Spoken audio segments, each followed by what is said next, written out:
Hi, I'm Nicole Bianchi, and this is the fifth Tough Talk, the moving on conversation.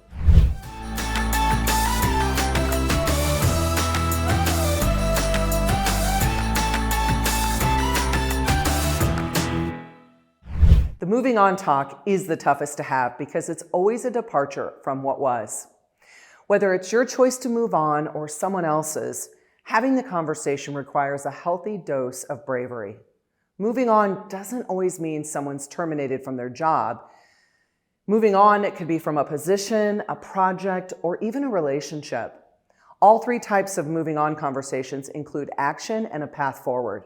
In most cases, the moving on conversation can be avoided by successfully implementing the first four types of conversations. So let's dive into the three moving on conversations. The first is departure from the position. This type of conversation can be initiated by you or your leader. It's more common for an employee to be dissatisfied in their role. According to a study conducted by Development Dimensions International, 57% of employees quit their jobs because of their boss, not their company. Number two is departure from a project. As a leader, you'll probably have to make the decision to move on from a project because it's in the best interest of your company. A CEO hired me to coach his entire leadership team for a significant fee. And I started by having the how we work conversation with him. I wanted to set our agreements, our rhythms and routines. And one of the rules he needed to model was how to successfully handle conflict. During my sessions with the leaders, they told me the CEO was not holding up to that agreement and consciously sabotaging it. So I went back to the CEO and had to have the ask conversation. I asked him to acknowledge his behavior.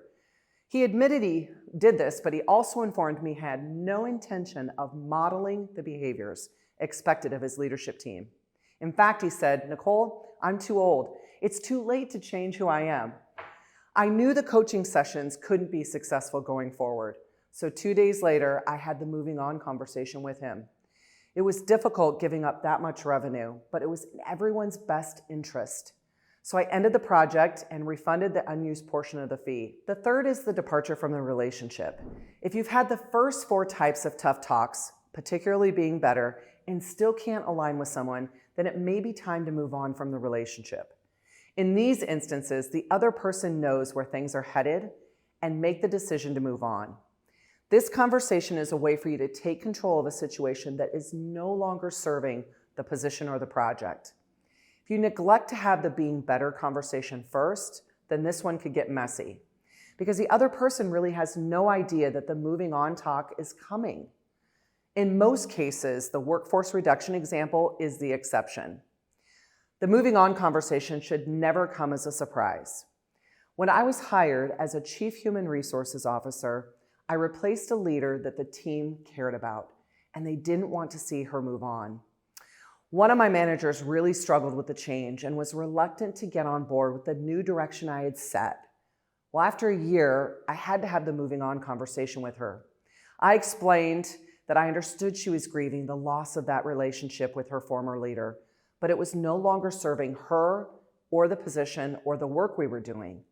So I gave her two options. I told her, you can stay in the position and be a champion for the direction we're heading, or we could discuss a transition out of your position. Well, she decided to move on from our relationship and transition out of the company.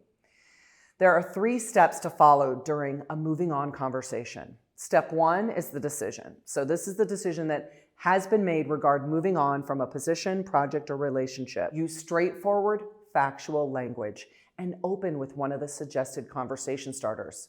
For example, my intent is to be candid with you. It's time for us to move on. Let's discuss next steps. Or, we've had a series of conversations about improving this, and we're not seeing the progress that's needed. Step 2 is the reason. This is the explanation for the decision. It's important to state the decision first and the reason second to avoid confusion during the conversation. Think of the decision as the what and the reason as the why.